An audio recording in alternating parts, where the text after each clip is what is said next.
नमस्कार। वनस्पति जगत और औषधि विज्ञान श्रृंखला में आज हम मसालों के रूप में उपयोग किए जाने वाले कुछ औषधीय पौधों की चर्चा करेंगे। प्राकृतिक रूप से मसालों में स्वाद और खुशबू पाई जाती है। परंपरागत रूप से गर्म जलवायु में पाए जाने वाले ये मसाले प्राचीन काल से ही आयुर्वेद में औषधि के रूप में इस्तेमाल किए जाते रहे हैं।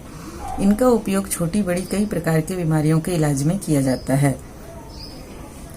हालांकि हमारे भोजन में ये अतिरिक्त कैलोरी तो नहीं बढ़ाते हैं, लेकिन फिर भी मसाले खनिजों के समृद्ध स्रोत होते हैं। मसालों में कई प्रकार के फ्लेवोनॉइड्स और एंटीऑक्सीडेंट्स पाए जाते हैं जो इन्हें औषधीय गुण प्रदान करते हैं। इस प्रकार से आसानी से उपलब्ध कुछ मसालों की हम चर्चा करें तो प्राचीन काल से ही जोड़ों के दर्द, सूजन और हड्डियों के दर्द में हल्दी, लौंग और अदरक का उपयोग किया जाता है। इन सभी का उपयोग काढ़े के रूप में या फिर चूर्ण के रूप में किया जा सकता है।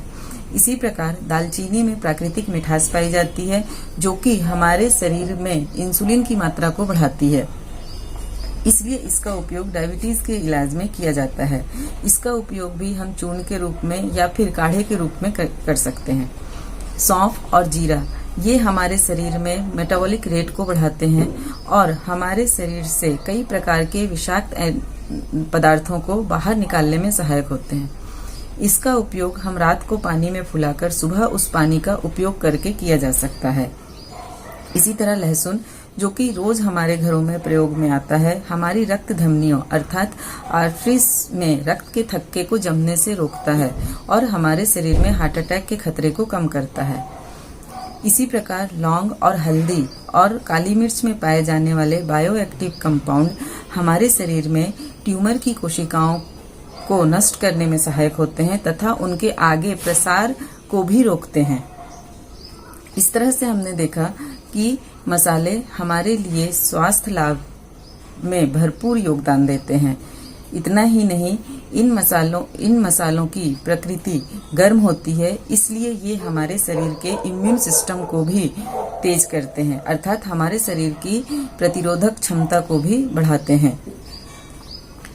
इनका किसी भी प्रकार से दुष्प्रभाव नहीं होता है, लेकिन किसी भी चीज का यदि अधिकता में उपयोग किया जाए तो फिर वो नुकसानदेह हो जाती है। इसलिए मसालों का उपयोग भी अल्प मात्रा में ही किया जाना चाहिए। इस प्रकार आज हमने देखा कि मसाले किस तरह से हमारे दैनिक जीवन में उपयोगी सिद्ध होते हैं और इसी के साथ आज की चर्चा हम समाप्त करेंगे। अगली बार अद्भुत पौधों के साथ और उनके औषधीय गुणों के साथ पुनः उपस्थित होंगे। नमस्कार।